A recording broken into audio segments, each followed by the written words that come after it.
Boa noite a todos os amigos e amigas que estão aqui.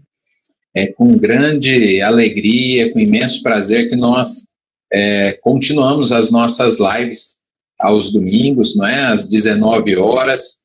Já estamos fazendo isso há alguns meses, nos adaptando aí ao período de pandemia, de isolamento social. Tivemos a Semana Cultural, aí fizemos lives a semana toda, né, da Semana Cultural. Temos uma programação especial para novembro, com exceção da Marlene, que vai falar hoje. Os outros são todos bebedourenses que estão fora de Bebedouro, um em Ribeirão, outro em São Paulo, outro no Rio de Janeiro, outro em Paris. São bebedourenses que estão fora e que nós convidamos no mês de novembro. A Marlene é uma bebedourense também de coração, pelo carinho que tem por nós e nós por ela, né?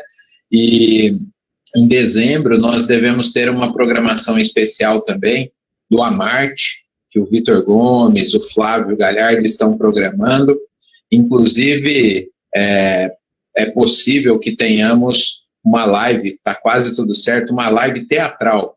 O pessoal de Franca, do grupo lá de teatro, com um personagem conhecido nosso, em Otote, né, que é uma peça que eles têm, já apresentaram aqui em Bebedouro 2 vezes no passado, e eles estão fazendo uma adaptação do personagem para a nova época, né, de transmissão das atividades por meio da internet. Então, está quase tudo certo para nós termos essa live teatral aí. Já tivemos lives musicais, agora estamos programando uma live teatral. Hoje, como eu falei, nós vamos receber a Marlene, companheira, amiga de Ribeirão Preto. Nós faremos a prece, apresentaremos a Marlene e, em seguida, ela vai falar conosco sobre o tema Autoridade de Jesus. No final, a gente volta para anunciar as próximas lives. Então, a gente sempre diz para quem quer, né, colocar um copo de água durante a prece, ao longo de toda a palestra. Com certeza a espiritualidade nos visita e nos beneficia com aquilo que nós necessitamos, com aquilo que nós merecemos também. Então, dito isso, vamos elevar o pensamento a Deus, rogando o amparo e a proteção para todos nós, para todos os irmãos que estão passando por dificuldades, pedindo também para os trabalhadores do bem que possam sentir-se amparados, fortalecidos na continuidade da tarefa. Pedimos, Senhor, que aquilo que for compartilhado pela nossa irmã na noite de hoje possa ser compreendido e, mais do que isso, sentido por cada um de nós. E que assim possamos transformar as nossas atitudes mais e mais e desta maneira transformar o mundo ao nosso redor. Gratos pela oportunidade de estarmos reunidos em Teu nome, Mestre, nós iniciamos mais esta atividade doutrinária. Que assim seja, assim.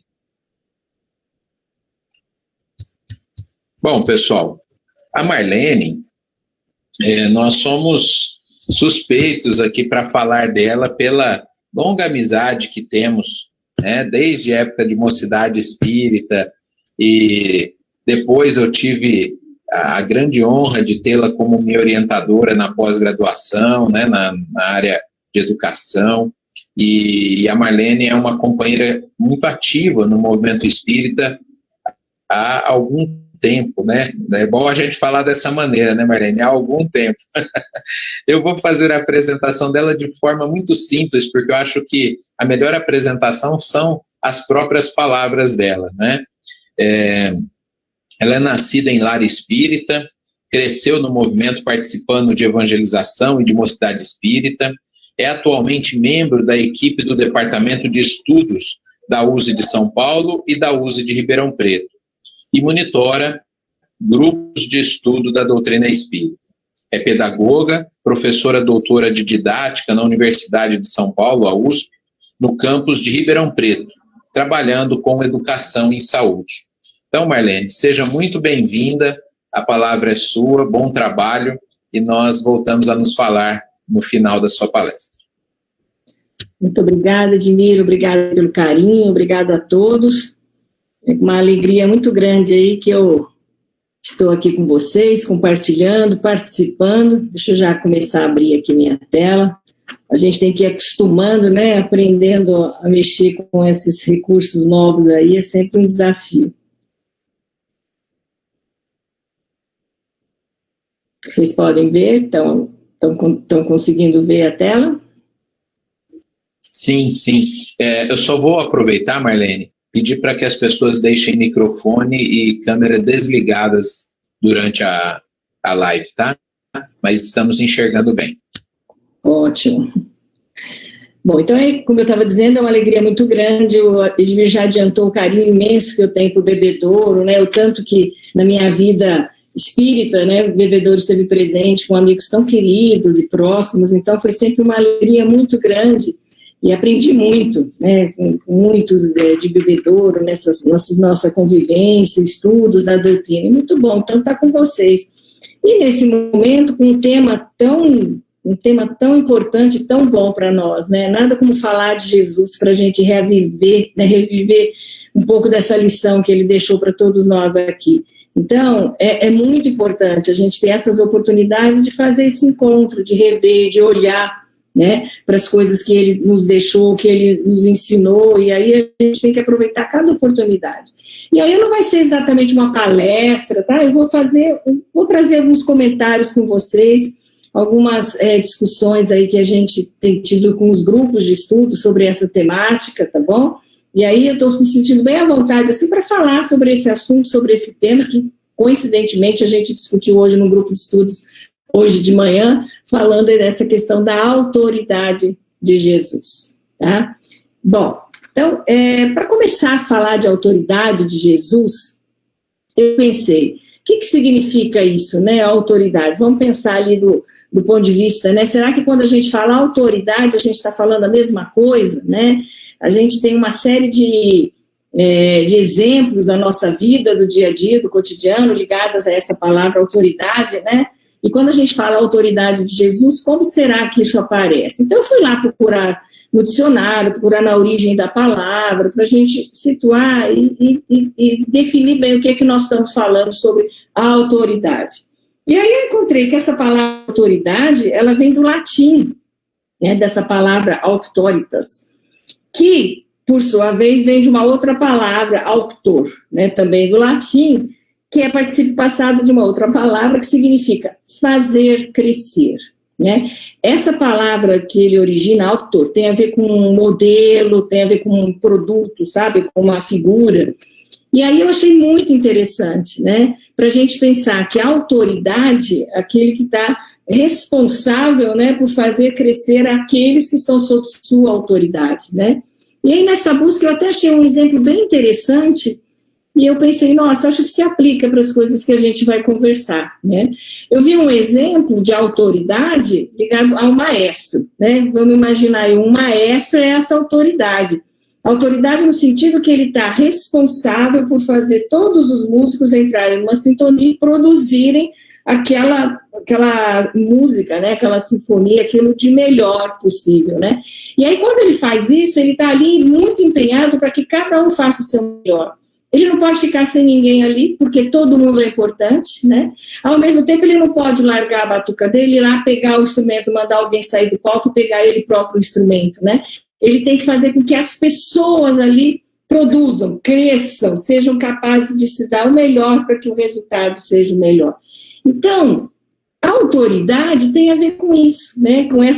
Com esse papel de alguém que está cuidando, né, que está ali responsável por um grupo, né, que está sob sua autoridade, e aí responsável pelo crescimento dessas pessoas. Ele não vai fazer por ninguém, as pessoas têm que fazer, mas sob a batuta dele, vamos dizer assim. Aí eu pensei, faz sentido, né? Faz sentido pensar e fazer essa analogia, e a gente vai ver por quê. A gente vai andar mais um pouquinho com essas reflexões, no final a gente volta a lembrar do maestro, para ver o quanto que isso faz ou não sentido. Bom, então a gente começa pensando, por que nós estamos falando de Jesus? Então, não é segredo para ninguém, né, que Jesus é o responsável pelo planeta Terra, vamos dizer assim, o governador do planeta Terra. A gente tem isso, Kardec, em diferentes momentos, Livro dos Médiuns, na Revista Espírita, tem referências, né, a esse espírito protetor do planeta, né? Emmanuel fala isso para a gente, no Caminho da Luz, ele vai descrevendo toda a relação de Jesus com o planeta Terra, e isso muito, assim, desde o começo, né, do planeta, foi entregue como a responsabilidade, para a responsabilidade de Jesus esse planeta. Então, na verdade, a gente, em geral, pensa Jesus, a gente lembra de Jesus aqui na Terra 2000 anos atrás, mas Jesus já tem essa ligação imensa com o nosso planeta e com nós todos aqui há muito, muito, muito mais tempo, né, do que a gente pode imaginar.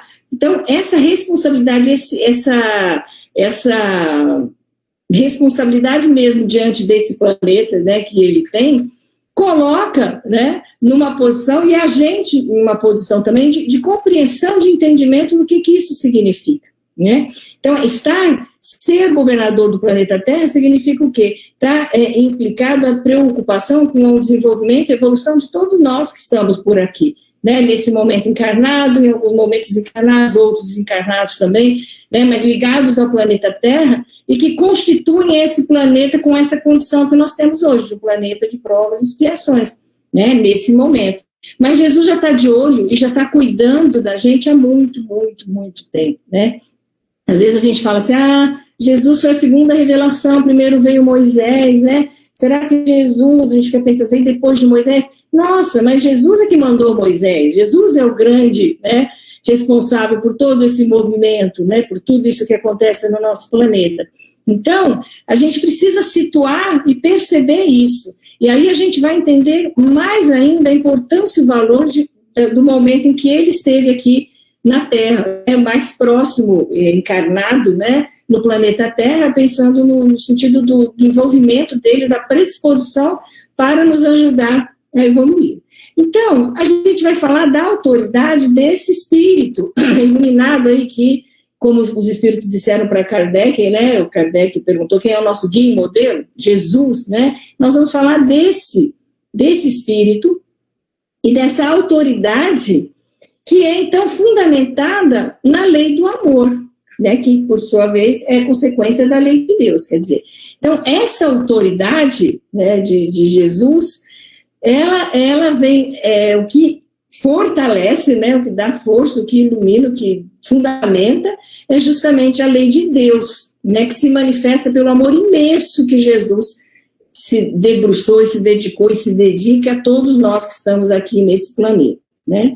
Bom, se a gente sabe disso, a gente precisa olhar, então, e reconhecer que ele já estava cuidando de nós há muito tempo, e além disso, tão difícil ficou num determinado momento, né, a situação aí do nosso planeta, que Deus, em sua inesgotável caridade, permitiu que esse homem viesse, que o homem, nós aqui encarnados, pudéssemos ver a verdade, varar as trevas, quer dizer, nós estávamos numa escuridão total. E num belo dia, né, nós tivemos aqui Cristo, esse advento da vinda de Jesus, para permitir que a gente pudesse enxergar para além do que a gente estava vivendo. Claro que não foi por acaso, claro que foi uma coisa absolutamente planejada, né, muito, muito planejada, a gente já vai ver isso, vai falar um pouco mais, mas entender que quando ele veio, é como se a espiritualidade dissesse, bom, agora é o momento. Né? Agora, esse pessoal que está aqui nesse planeta já tem um pouco mais de condição de entender, né, o que precisa ser feito para evoluir. Então, e aí Jesus veio pessoalmente trazer, né, não para dar um recado, não mandou ninguém dar recado, ele veio, e não veio para falar, né, a gente sabe muito bem disso, ele veio para mostrar, ele veio para nos ensinar. Né?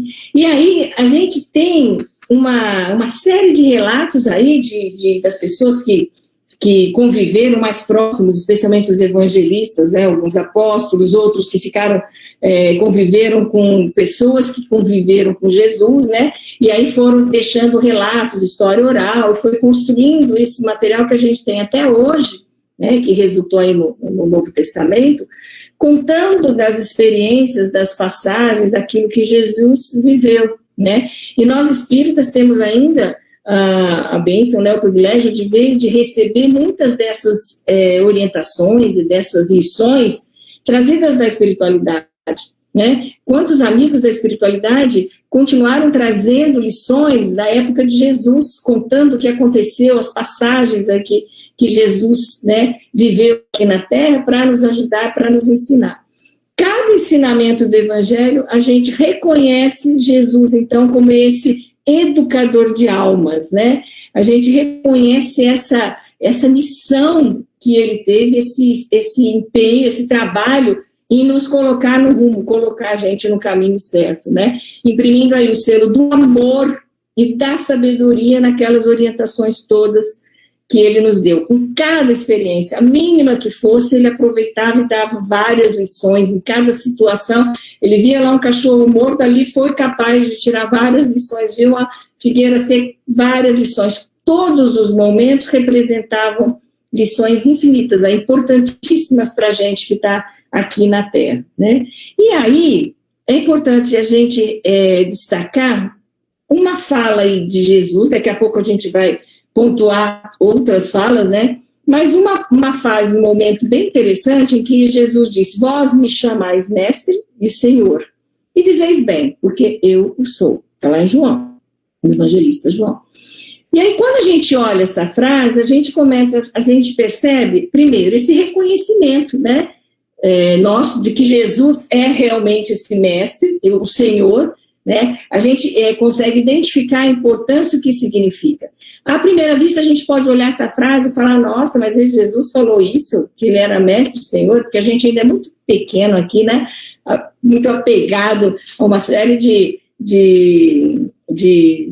vícios, de problemas que a gente tem, né, de vaidade, de orgulho, de ciúme, de um monte de coisa. A gente ouve uma frase dessa, a gente vai, deve estar meio esquisito, né? Mas, gente, olha que pureza, que clareza, né, que simplicidade, é o reconhecimento do que é, né, vós me chamais de mestre, Senhor, dizeis bem, porque eu sou, né, demarcando aquilo que ele é. Mas vocês sabem em que momento ele falou isso? O mais bonito ainda, né, identificar qual foi, o que estava acontecendo quando Jesus disse essa frase. Essa frase foi dita lá na última ceia, né? Ele tinha acabado de conversar com os discípulos, ele estava dizendo, os apóstolos, né? E ele estava dizendo para os apóstolos que a partir daquele momento as escrituras se cumpririam, ele seria preso, seria levado ao sacrifício, né? E que ali estaria se instituindo, né? Dando início toda aquela fase do reino de Deus, da boa nova, ia se cumprir ali, né?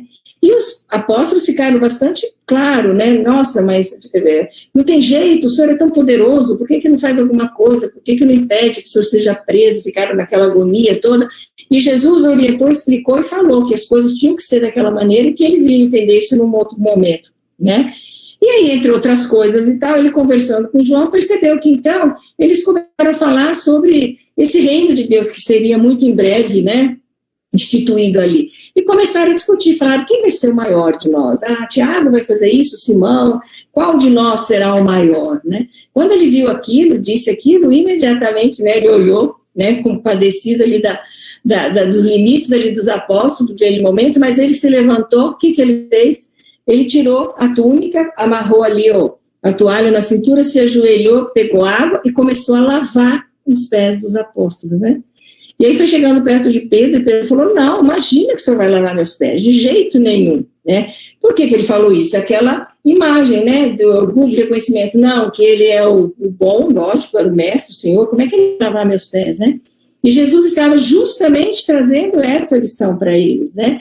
Foi nesse momento que ele disse: não, vou lavar seus pés. Aí o Pedro não queria aceitar, ele falou: se você não aceitar, você não faz parte de mim. Aí Pedro acabou aceitando, né? E aí Jesus disse para ele, aí que ele perguntou: vós me chamais de mestre, Senhor, dizei bem, porque eu sou. E eu estou lavando os seus pés, né? E aí, se eu sou mestre e Senhor, vou lavar os pés, por que vocês não fariam mesmo, né? E aí ele deu aquela lição de humildade, né? De reconhecimento que você, mestre, Senhor, não significa de maneira nenhuma essa imposição, esse distanciamento, essa opressão, nada disso, né? E cada um tem a sua característica, mas a humildade faz parte, a humildade está presente nessa definição, nesse caráter desse mestre e senhor.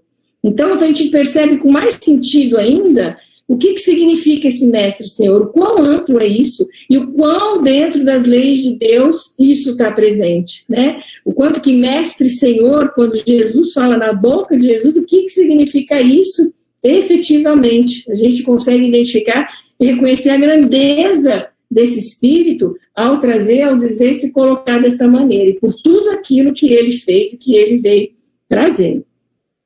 Bom, e aí Kardec continua nos orientando, nos instruindo aí, dizendo o seguinte, que o papel de Jesus não era simplesmente um de legislador, né? Ele está falando isso lá no Evangelho, naquele capítulo 1, que ele fala primeiro de Moisés, depois ele fala de Cristo, depois ele vai falar do Espiritismo, e ele está falando que Jesus não foi simplesmente um legislador moralista, sem uma outra autoridade que a sua palavra.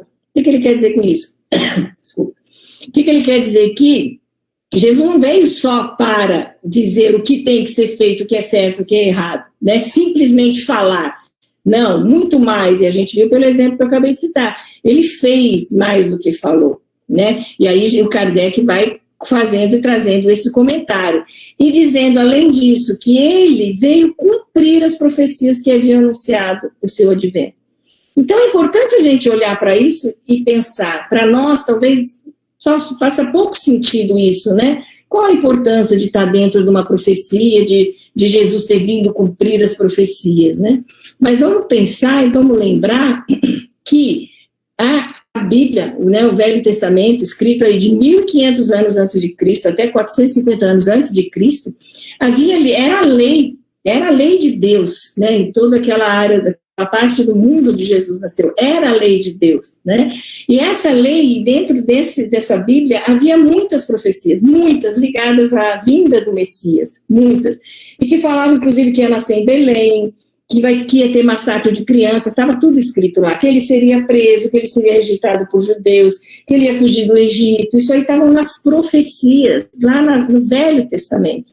E parte dessas profecias, né, muitas dessas profecias estavam indicando a chegada do Messias, que viria esse espírito de luz aí para nos colocar num caminho, né? E aí, quando a gente lembra de uma passagem lá de Atos dos Apóstolos, quando, depois que Jesus foi crucificado, os apóstolos começaram a espalhar a boa nova, tem uma passagem belíssima, né, de Filipe, que ele estava andando, e aí um senhor lá da Etiópia, um empregado da rainha lá, o tesoureiro da rainha, chamou Filipe e dizia para ele, estava lendo Isaías, né, que estava lá, uma passagem de Isaías do Velho Testamento, que dizia, né, que que o Messias seria preso, que ele seria...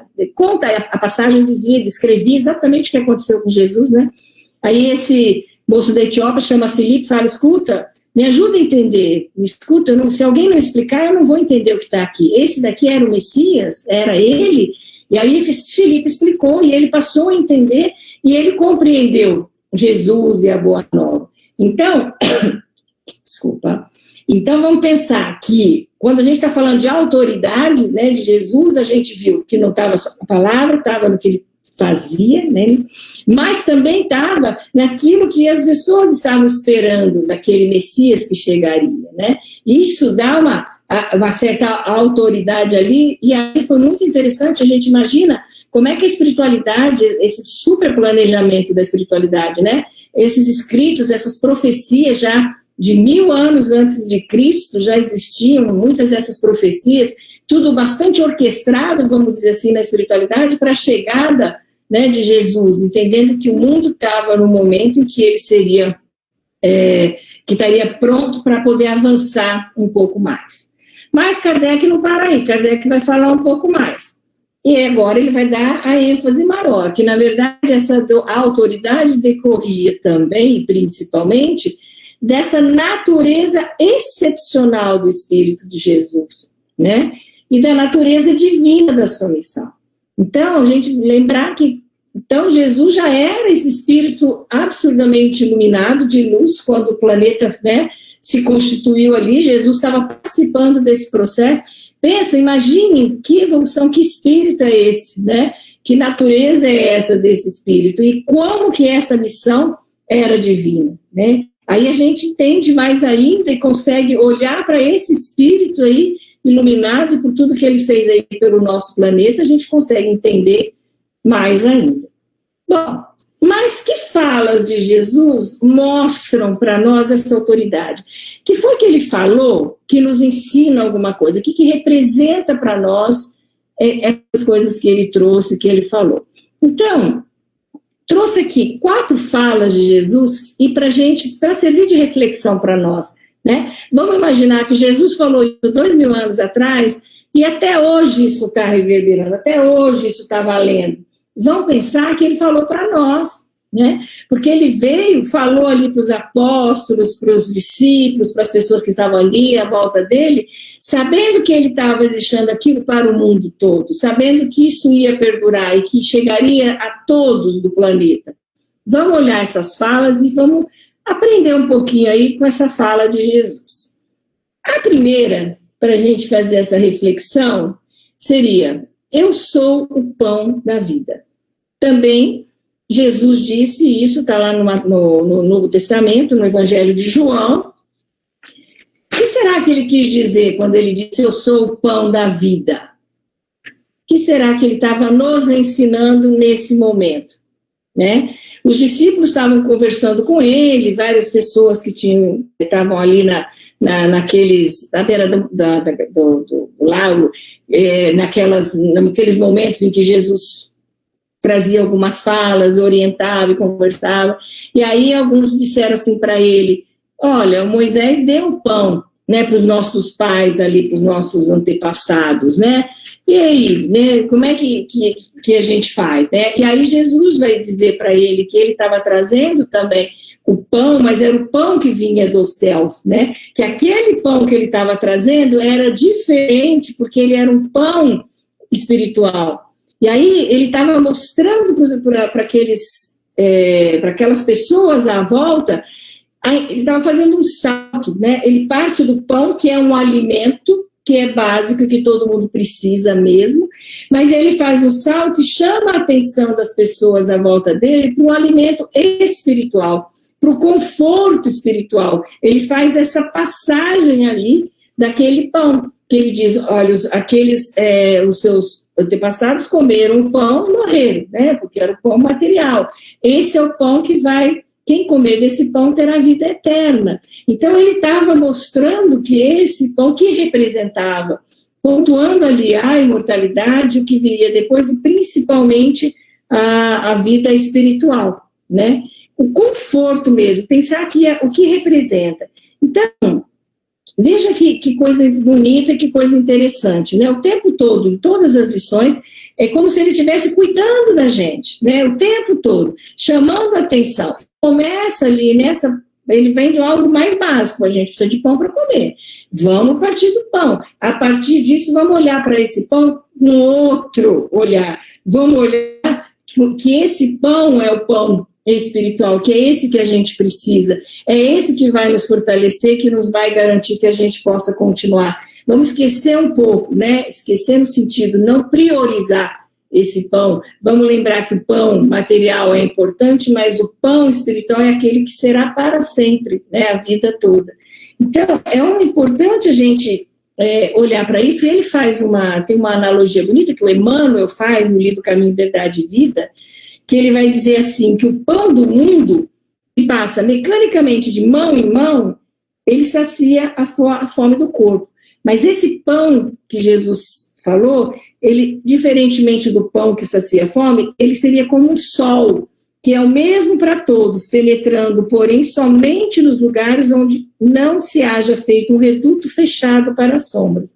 Então, esse pão que Jesus está nos ofertando, ele equipara com o sol, né? Porque ele alcança todo mundo, e ele chega para todo mundo, e ele não tem fim, ele é infinito, né? Então, vamos olhar para isso e reconhecer e entender, né? O que ele está nos oferecendo. Estou entendendo isso? Estou aceitando isso?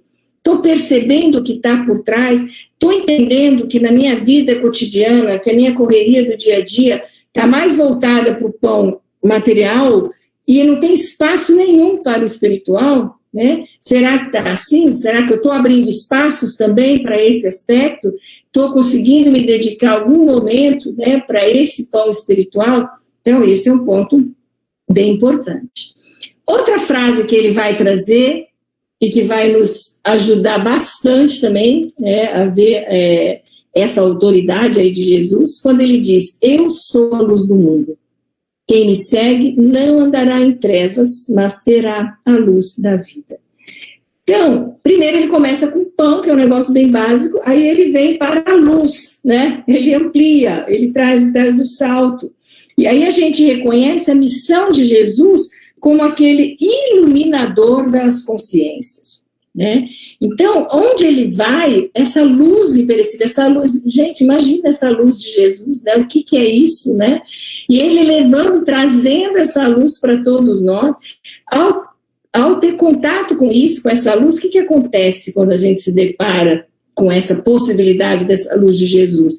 Fica mais claro para a gente a escuridão na qual a gente está imerso, né? A gente enxerga e a gente percebe. Não tem problema, porque a gente reconhecer as nossas dificuldades, os nossos problemas, é um primeiro passo para a gente caminhar em direção a Jesus, em direção a Deus, em direção à evolução, né? Então, reconhecer que essa luz que ele está pontuando e nos mostrando, vai também se refletir na gente.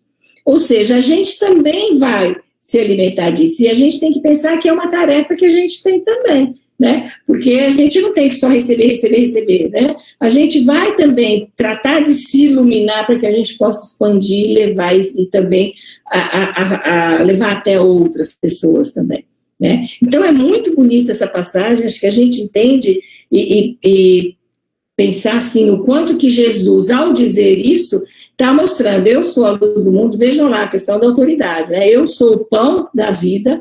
Agora ele diz: eu sou a luz do mundo. Quem me segue não andará nas trevas, mas terá a luz da vida, que não é a luz, né, só dele, mas a gente vai refletir a nossa luz também. Então vejam como é que a gente vai ampliando, dando saltos aí nesse entendimento, nesse processo de avançar. Bom, qual foi a outra frase que ele trouxe, a terceira frase? Eu sou a porta. Se alguém entrar por mim, salvar-se-á, e entrará, e sairá, e achará pastagens. Olha que coisa interessante também, essa fala de Jesus, né? E aqui a gente vai tirar um monte de possibilidades de aprendizagem, um monte, né? Primeiro, eu sou a porta. Quando a gente fala em porta, o que vem na cabeça da gente? Porta é uma passagem de um lugar para o outro, é uma passagem de um nível para outro. Então, a gente pode entender no primeiro momento que é uma passagem que está entre dois ambientes, dois níveis evolutivos, né? Então, a gente pode entender que passar pela porta possibilita você dar um salto, você sair de onde você estava para uma coisa melhor, né? Então, tem essa coisa da passagem, da possibilidade de saltar. Tem a ver também com uma renovação mental, né? Você passar dessa porta, entrar nessa porta, quer dizer, uma mudança que possibilita também esse salto evolutivo que você possa ter e possa dar. E é interessante que quando a gente fala em portas, a gente também tem outras imagens, né? Porque tem aquela história de porta larga, é fácil, porta estreita, né? É o caminho mais difícil, mas aqui Jesus está falando: eu sou a porta.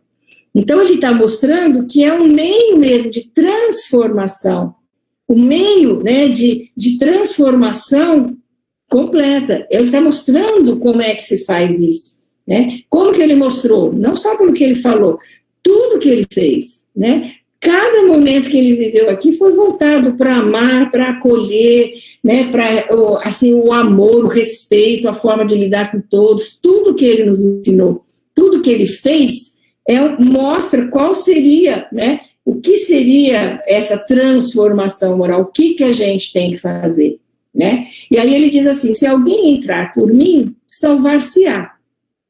Aí a gente consegue entender também que a gente tem que entrar. Olha que interessante, ele não vai empurrar ninguém, não vai puxar ninguém, não tem jeito, né?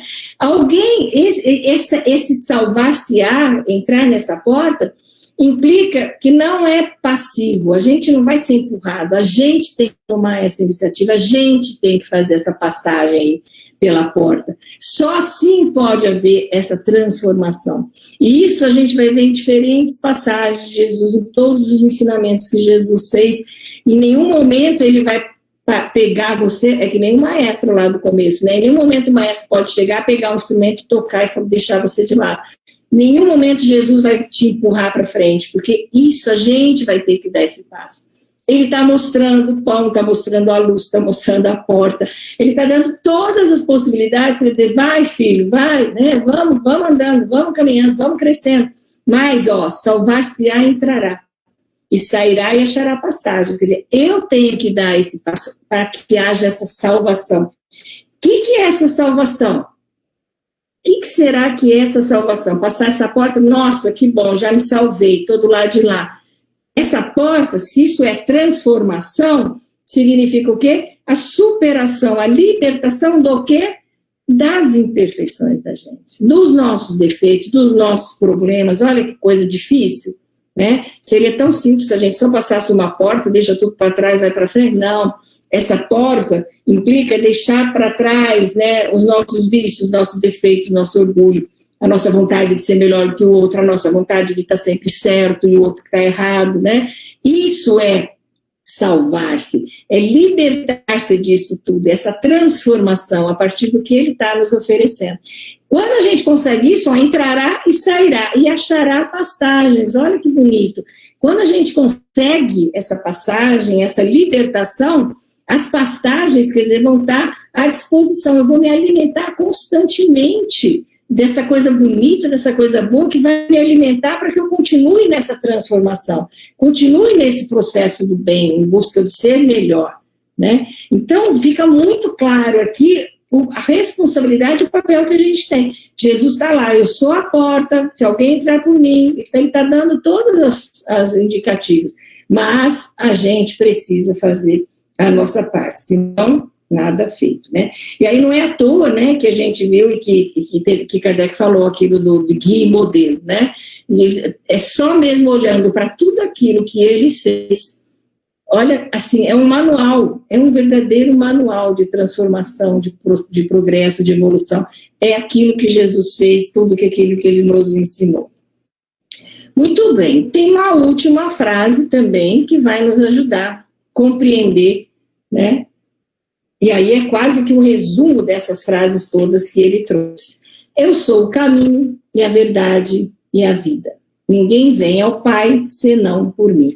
Veja que ele falou com todas as letras, né? Ele foi nos esclarecendo, foi mostrando e pontuando tudo isso, né? E às vezes a gente não enxerga por conta do nosso orgulho, da nossa vaidade, de achar, imagina, quem é, né? Quem é melhor do que nós? A gente fica tão preso nessa mesquinhez aí do dia a dia que a gente às vezes não consegue olhar e perceber isso, né? Aquilo que ele trouxe, a beleza e a pureza do que ele está propondo.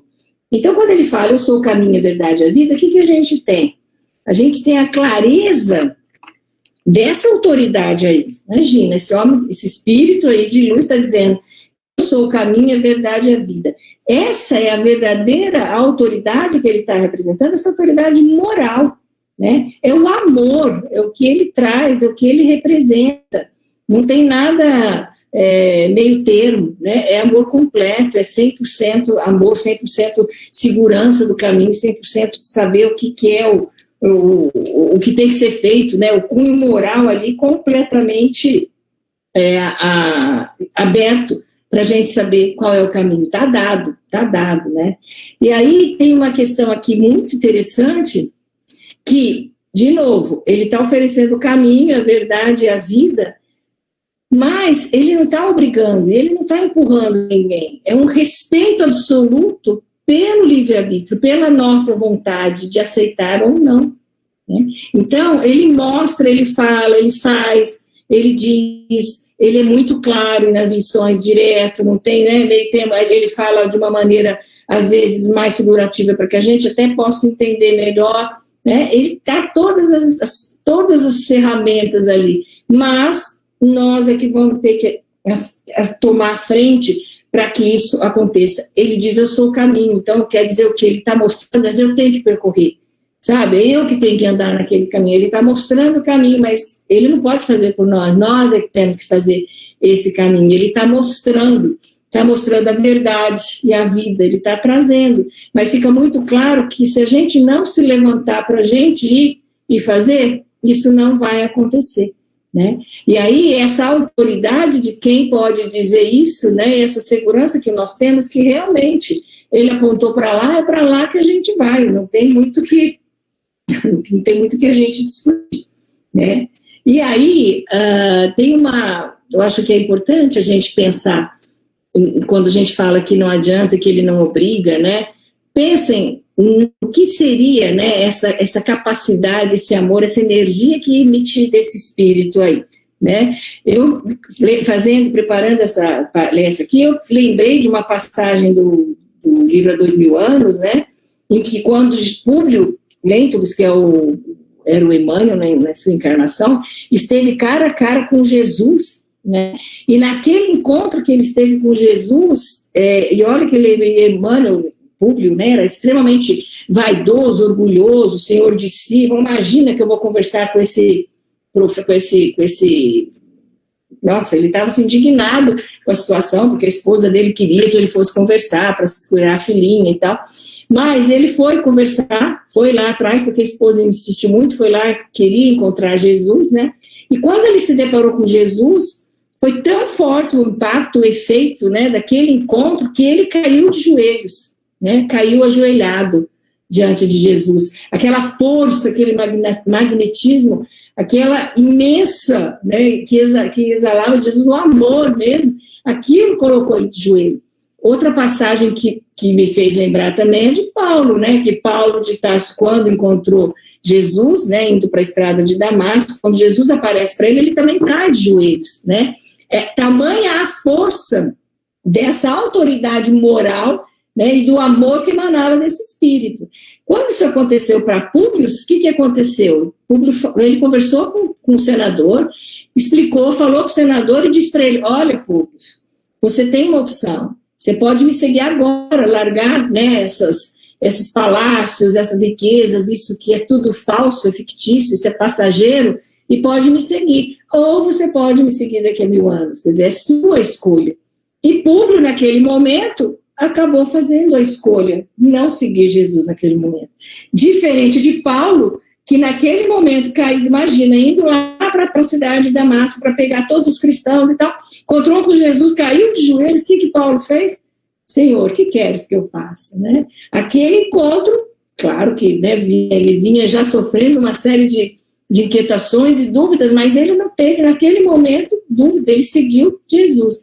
Mostra o quê? Que depende da gente, né? Não vamos esperar nenhum milagre. O Públio esteve ali na frente de Jesus e não foi capaz de escolher seguir. Por quê? Porque depende do que a gente vai fazer com a nossa vida. Como é que eu vou resolver meus problemas, meus defeitos, minhas falhas, meus vícios, meus erros? Como é que eu vou lidar com isso? Como é que eu vou jogar fora essa culpa imensa, porque também não adianta nada? Como é que eu vou lidar? Não, tudo bem, eu errei, mas vou para frente, quero melhorar, vou fazer diferente. Depende da gente. Então, Jesus está mostrando essas ferramentas, ele está disponibilizando para a gente o que a gente pode usar para caminhar para esse avanço. Bom, então já resumindo aqui, indo lá para os finalmente ali, quais foram essas ferramentas que Jesus mostrou? Quando ele disse, eu sou o pão da vida, o que representou o pão? Para a gente lembrar aí o que pode, né, nos ajudar. Um alimento e o conforto espiritual, que Jesus representa, né, para nós. Então ele está dizendo, olha, a vida é mais que isso, né? Ele está nos confortando, porque isso aqui é isso na vida, isso aqui é passa rapidinho, sabe? Que nem um ano escolar, parece que é um sofrimento, é muita coisa, quando você olha para trás, nossa, já passou, sei lá, 30 anos que eu estava lá naquela escola, naquele ano, e parecia tão sofrido. É isso, a vida é isso, daqui para frente, daqui a muito tempo, a gente vai olhar e falar, nossa, isso não era nada. Então, a gente começa a colocar numa outra perspectiva, quando a gente entende que o aspecto espiritual é superior a esse material que a gente está vivendo. E Jesus mostrou, e começou bem básico, essa parte bem inicial, larga a matéria, vamos mais além, né? A outra fala da luz, eu sou a luz, ele aparece como iluminador de consciências, né? Iluminando e nos dando, além disso, forças, né, e gás aí para que a gente também ilumine e siga avançando, né, iluminando e levando luz também para outras pessoas. A porta mostra o que? A passagem, a renovação mental, a transformação que ele propõe a partir de tudo aquilo que ele ensinou, né? Por isso ele é a porta, tá ali. Ele fez e mostrou todo o caminho, tudo que a gente tem que fazer. Vamos em frente, né? A gente tem que agora avançar. E finalmente, quando ele diz eu sou o caminho, a verdade e a vida, o que a gente tem é o amor mesmo, né? É a representação máxima de alguém que pode dizer isso, e que aqui no planeta Terra é só ele que a gente conhece com absurdo, com essa estatura moral, né? Claro que tem um monte de outros mensageiros, todos eles muitos missionários que vieram nos ajudar, nos, né, impulsionar para o bem, mas nenhum deles, claro, com essa estatura de Jesus, né? Com esse papel, com essa autoridade que Jesus tinha, né? Tem. Bom, então, o Emmanuel, lá no Caminho, Verdade e Vida, ele traz também, para encerrando já, pensando nessas questões todas que eu trouxe, ele vai falar isso, Jesus é o caminho, a verdade e a vida, né, que é o nome até do livro que ele fez, e ele diz, sua luz imperecível brilha sobre os milênios terrestres, né, brilha, assim, olha só, imagina, essa luz já brilhava antes da Terra se formar, no momento que a Terra estava se formando, já existia essa luz brilhando e que brilha até hoje. Qual é o problema? O problema é que nós aproveitamos muito pouco essas oportunidades preciosas. Tivemos muitas reencarnações. Quantas será que a gente já não veio? E quantas vezes a gente desprezou esse caminho?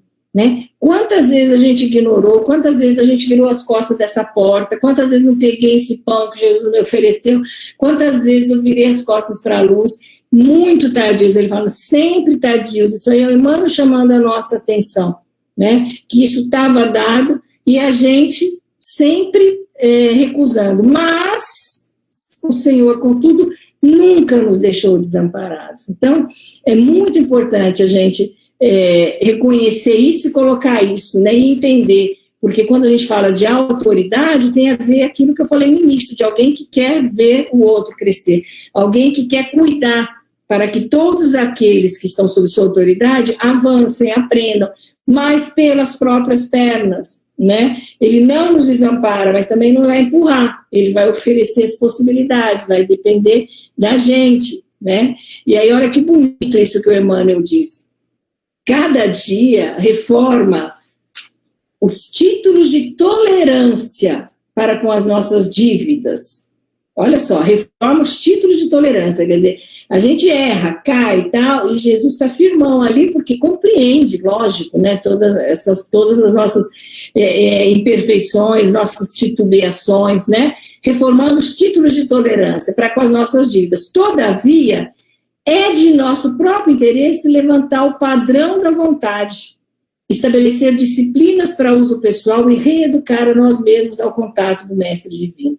Veja lá, é do nosso próprio interesse levantar o padrão da vontade. Ou a gente resolve, ninguém pode fazer isso por nós, ninguém pode fazer isso por nós.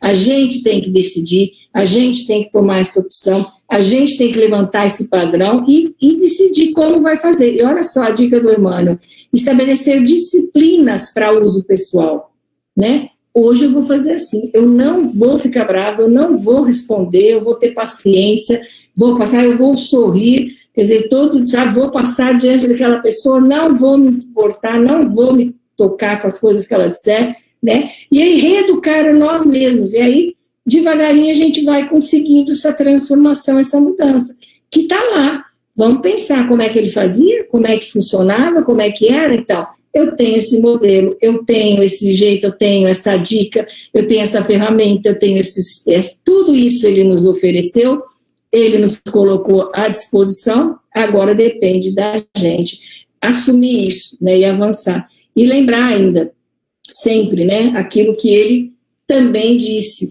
que ele tem uma confiança gigantesca em nós todos, né? Ele diz, vós sois a luz do mundo. Quer dizer, ele veio para ensinar porque ele sabia, né, que a gente vai aproveitar isso de alguma maneira, nós vamos fazer parte disso, tudo que ele nos ensinou, a gente vai conseguir, né, fazer e trazer isso para a nossa vida, a gente vai conseguir fazer esse passo, dar essa caminhada.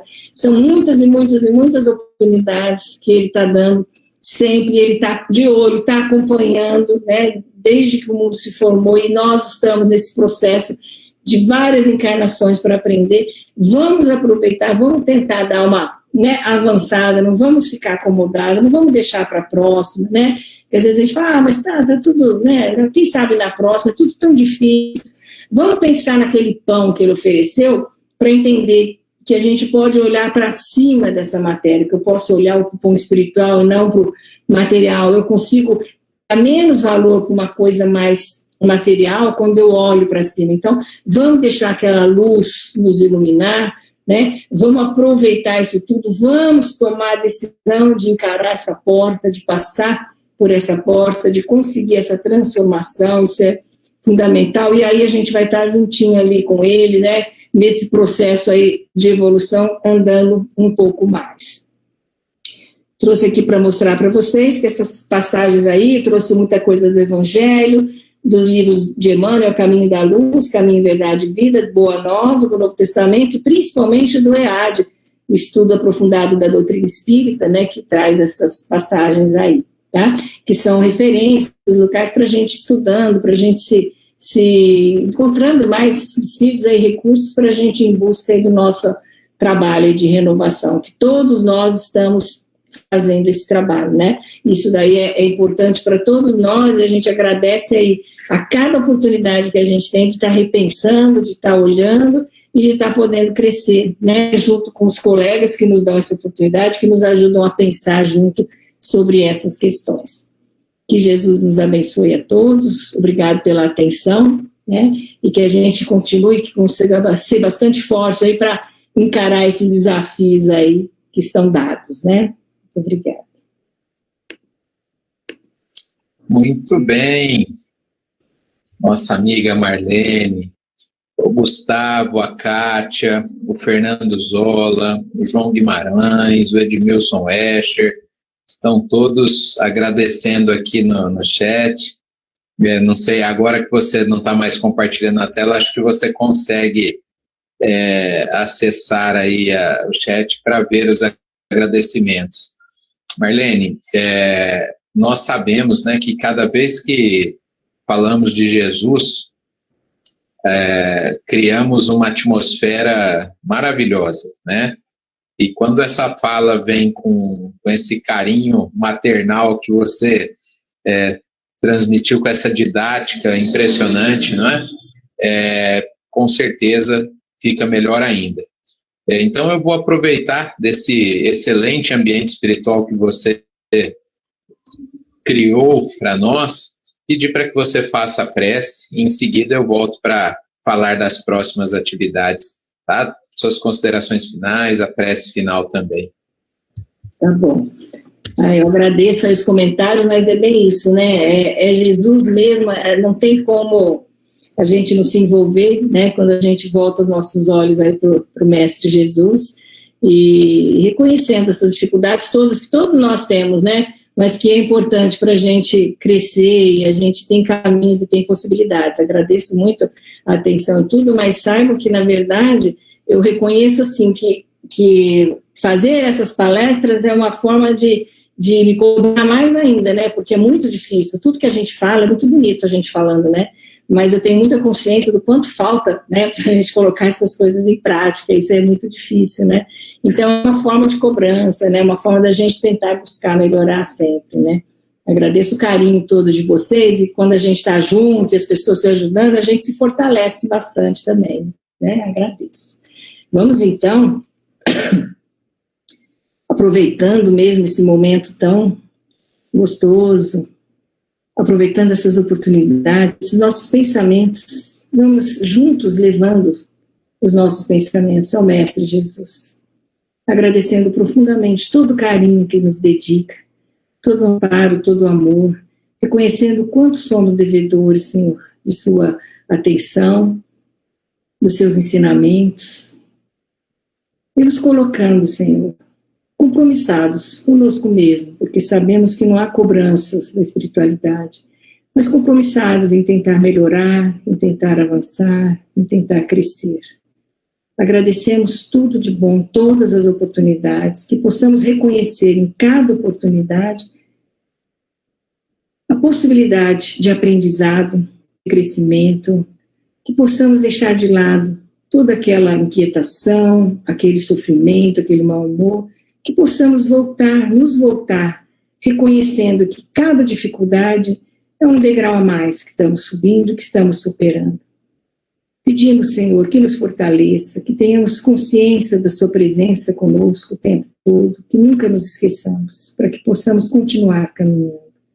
Que todo esse amor, esse amparo, essa paz possa se estender, se expandir, alcançando todos os nossos amigos, parentes queridos, que todos possam receber essa luz que o Senhor emana o tempo todo. Dessa maneira, muito agradecidos, vamos encerrando a nossa reunião de hoje. Obrigada, Senhor, que assim seja.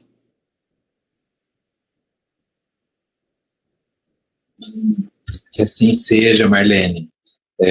Marlene, o Mário, são pessoas muito queridas, né? Da cidade de Ribeirão, onde temos muitos amigos. Eu tive a oportunidade também de conhecer o seu pai, né? Trabalhar também no movimento espírita com ele, e tenho um carinho muito grande aí por toda a sua família também, pelos meninos, né? Que não são mais meninos, que já estão grandinhos. Eu me lembro das aulas que você citava. Eu também eu faço isso, né? Citava os aprendizados como mãe, né? E repassava isso para a sala de aula, né? Muito bom. Marlene é uma pessoa... a brincadeira que eu faço com ela e com a Maria Olímpia sempre é que quando apertar lá no mundo espiritual eu vou falar assim: ó, eu era amigo da Marlene, da Maria Olímpia, vê se vocês amenizam aí. A gente já falou que isso é perigoso, né? Mas isso é bom, vocês são referências realmente. Marlene, a semana que vem nós vamos ter um outro companheiro aí de Ribeirão, que é bebedorense, né? O André Luiz Marques Zola, né? O André vai estar falando conosco, e o tema também evangélico: o que queres que eu faça? Na próxima semana, dia 22/11, nós teremos a Lúcia Helena Barbosa. Ela está residindo já há muitos anos no Rio de Janeiro, e o tema da palestra é o preço do amanhã. E no dia 29/11, o Henrique Madeira Garcia Alves, filho do Edson Garcia, nosso companheiro, né, de USE, companheiro do Movimento Espírita de longa data, que, aliás, o Edson que está fazendo aniversário hoje, e ele vai falar de Paris, né, o tema, o Espiritismo e os novos desafios. Ele trabalha lá na Embaixada Brasileira em Paris e vai falar, apesar do fuso horário, para ele vai ser meia-noite, mas ele vai fazer esse sacrifício para a gente aqui. Então, teremos o André, a Lúcia e o Henrique nas próximas 3 semanas de novembro. Agradecemos, né, imensamente a participação, a presença de todos. Gostaríamos de ficar mais tempo batendo papo aí, mas a ideia, inclusive, de fazer as lives às 19 é justamente permitir que às 20 horas o pessoal possa ter um final do domingo aí com a família, né, um jantar e tudo mais. Então, Marlene, mais uma vez, muito obrigado, que você possa outras vezes virtualmente e depois presencialmente estar conosco também, está bem? Tá bem, te agradeço, um grande abraço a todos, pessoal, uma boa noite, obrigada. Um abraço, tchau, tchau. Boa semana a todos vocês, fiquem com Deus. Tchau.